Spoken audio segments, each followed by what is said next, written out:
ছেলেবেলায় খেলতে গিয়ে বাড়ি ফেরার সময় দূর থেকে একটা মিষ্টি গন্ধে কেমন যেন পায়ের গতি হঠাৎ একটু বেড়ে যেত।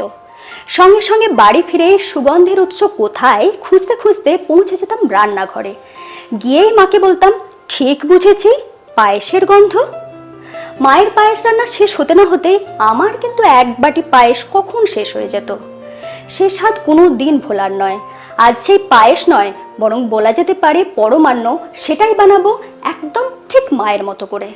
আমি ঋতুপর্ণা, আপনারা দেখছেন ঋতুর রান্নাঘর। পায়েস মানেই দুধ, সুগন্ধি চাল আর চিনির একত্র সংমিশ্রণ।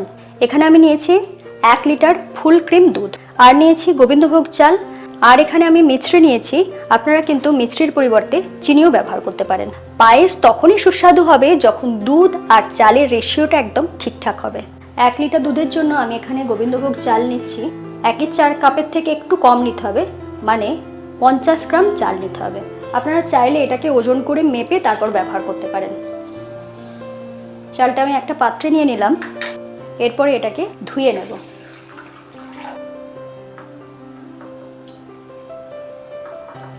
বেশ ভালো করে কয়েকবার জল পাল্টে পাল্টে ধুয়ে নিচ্ছি। চালটাকে বেশ ভালো করে ধুয়ে নিয়েছি। এরপর এটাকে 10 থেকে 15 মিনিটের জন্য এইভাবে ভিজিয়ে রেখে দেবো, তাহলে চালটা নরম হয়ে যাবে, পায়েসটা খুব তাড়াতাড়ি তৈরি হয়ে যাবে। এখানে আমি দুধের সাথে দিয়ে দিচ্ছি 1/3 কাপ গুঁড়ো দুধ, যাতে দুধটা খুব সহজে গাঢ় হয়ে যায়। এটা আপনারা ব্যবহার করলে দেখবেন পায়েসটা খেতে অনেক বেশি ভালো লাগে। দুধটা নর্মাল টেম্পারেচারেই রয়েছে, সেই সময়ে আমি গুঁড়ো দুধটাকে বেশ ভালো করে মিশিয়ে নিচ্ছি, যাতে কোনো রকম ডেলা বা লাম্প না থাকে। দেখুন 1 মিনিটের মধ্যেই গুঁড়ো দুধটা সুন্দরভাবে মিশে গিয়েছে। এখানে নিয়ে নিচ্ছি 3 টেবিল চামচের মতন ঘি। ঘিটা বেশ সুন্দরভাবে গলে গিয়েছে। এরপরে আমি এখানে নিয়েছি 3 থেকে 4 টেবিল চামচের মতন কাজু। কাজুটাকে প্রথমে ভেজে নিচ্ছি। কাজুটা যখন হাফ মিনিটের মতন ভাজা হয়ে যাবে, সেই সময় আমি দিয়ে দিচ্ছি সমপরিমাণ কিশমিশ। কাজু কিশমিশের পরিমাণটা কিন্তু আপনারা আপনাদের পছন্দ মতন নিতে পারেন। এরপরে বেশ ভালো করে ভেজে নিচ্ছি। কাজুটা একটু লালচে হয়ে গেলে খেতেও খুব ভালো লাগে। দেখুন কিশমিশগুলো ফুলতে শুরু করেছে, এই সময় তুলে নিতে হবে, না হলে কিন্তু বেশি লাল হয়ে যাবে।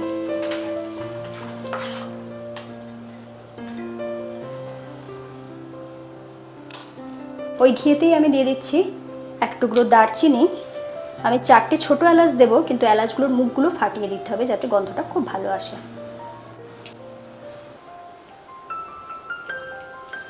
সাথে দিয়ে দিচ্ছি 2টো তেজপাতা।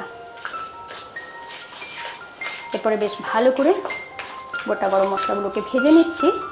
নেওয়ার পরেই এখানে দিয়ে দেব যে চালটাকে আমি জলে ভিজিয়ে রেখেছিলাম, সেই চালটা।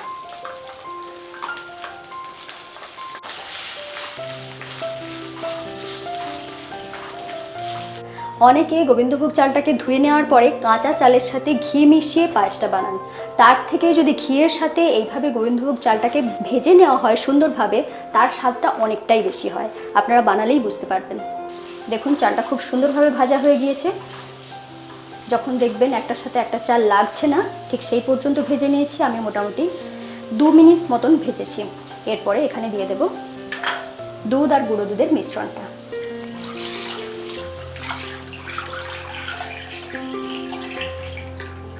এরপরে এটাকে ফুটতে দিতে হবে। দুধ আর চাল একসাথে সুন্দরভাবে সিদ্ধ হবে, তবেই না পায়েসের সুবাস ছড়িয়ে পড়বে।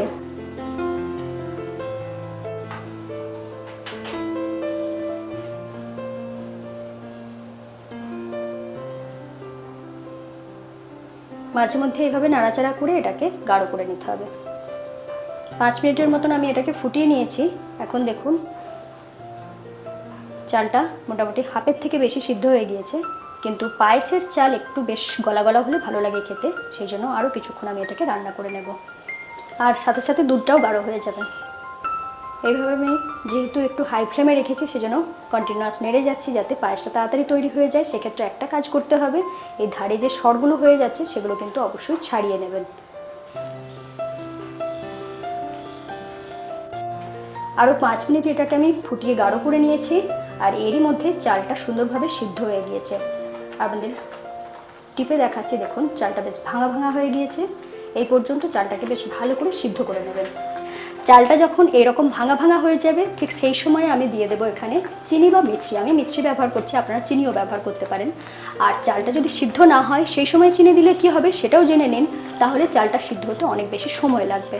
এরপর আমি এখানে দিয়ে দিচ্ছি 200 গ্রাম মিছরি। মিছরিটা দিলে পায়েসটা খেতে বেশি ভালো লাগে। এরপরে বেশ ভালো করে এটাকে মিশিয়ে নিচ্ছি। যারা বাতাসা পছন্দ করেন তারা কিন্তু পায়েসটা বাতাসা দিয়েও বানাতে পারেন। এটা দেওয়ার সাথে সাথে একটু জল কাটতে শুরু করবে, সেটাকেও বেশ ভালো করে মেরে গাঢ় করে নিতে হবে দুধটাকে।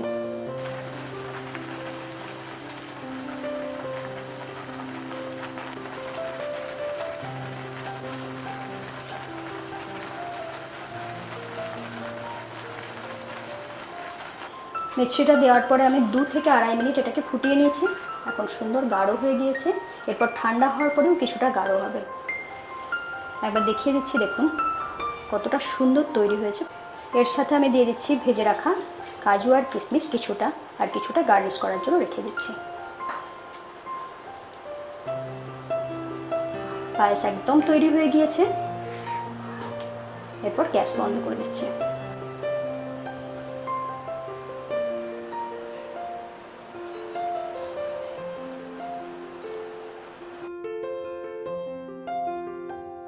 এরপরে ভাজা কাজু আর কিশমিশ দিয়ে এটাকে একটু সাজিয়ে দিচ্ছি।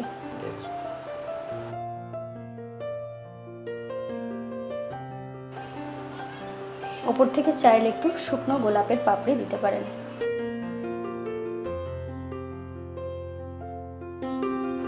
এইভাবে পায়েস বানিয়ে দেখবেন, কথা দিলাম ভালো লাগবেই।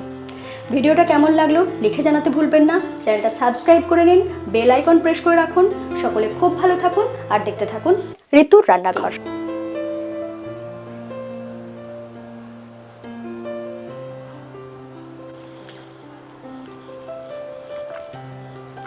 একদম ছোটবেলার মায়ের হাতের পায়েসের টেস্ট।